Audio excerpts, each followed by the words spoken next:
Okay, this is a video on going beyond the normal drop shadows that a lot of people use in creating genuine shadows in Photoshop. Now I've got two images here. I've got a dude jumping in the air, and I've got a fairly blank room. I've already selected out this guy. Now I've done it reasonably quickly, but what we're going to be doing is we're going to take this guy and move him in here. I'll close that, don't need it. We'll zoom in a little bit so we can see what we're doing, and I want him jumping. I'll just come up here, jumping into the air, probably up at about there. Okay, perhaps he's just got a new job or something, but that's really what we're up to here. If I go to Photoshop's drop shadow, you can see it there. Okay, I can create a drop shadow. I can put it over there, whatever. Okay, but really that's all I can do. That's not realistic. It doesn't work. It's the wrong thing to do. So we'll cancel that. What I need to do is I need to make some genuine shadows. Just move them over a bit. Make some genuine shadows that make it look as though this guy really is in this room and doing what he's doing. Now you'll notice that we've got some shadows here already on the table and the chairs. I want to replicate those shadows on him. Okay, so the first thing we do is we duplicate him, and I'll just bring him over here. What I'm going to do is I'm going to use my curves, bring that on there, drag that straight down. That gives the effect, that turns him black, just makes him pure black on there. Next thing I'm going to do is I'm going to use transform and distort, and we're going to put this guy down on the ground.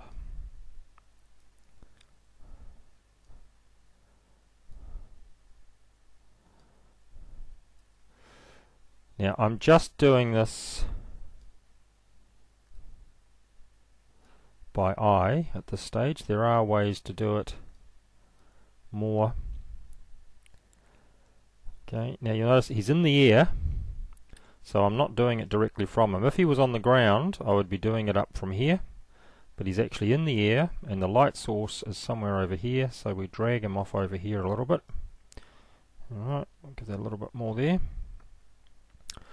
I might zoom back out a bit.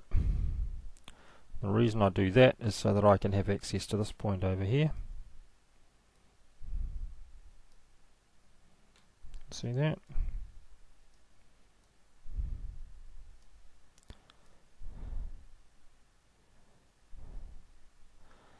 Yeah, something like that. Okay, now we can zoom in. Now, what I really want to do is I want the shadow to disappear, just the same as these other ones are over here. So first of all, I've got black in my colours, and the other colour I'm going to make kind of about a mid grey. I lock the transparency, get my gradient fill, and we will go from black to grey. Okay, that's the first thing I do. Next thing I'm going to do is I'm going to give him a little bit of a Gaussian blur. Unlock the transparency first, and we will go Gaussian blur. That's probably about right. Okay, now that's possibly a bit much, although he is further away from the ground, so maybe we'll give him a little bit more there. Okay.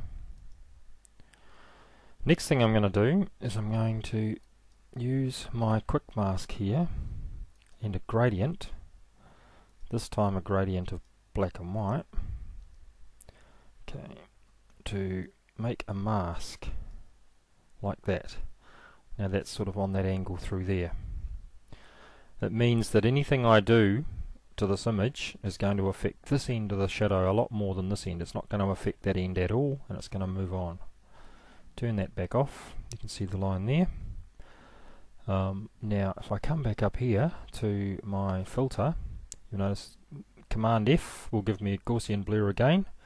So I'll do that again, and I'll do it again, Command F, and again, just until I feel that I've sort of scattered that shadow. Here we go. Now Command D gets rid of that selection. Now it's just a matter of, if we hit multiply, you can see where we are there.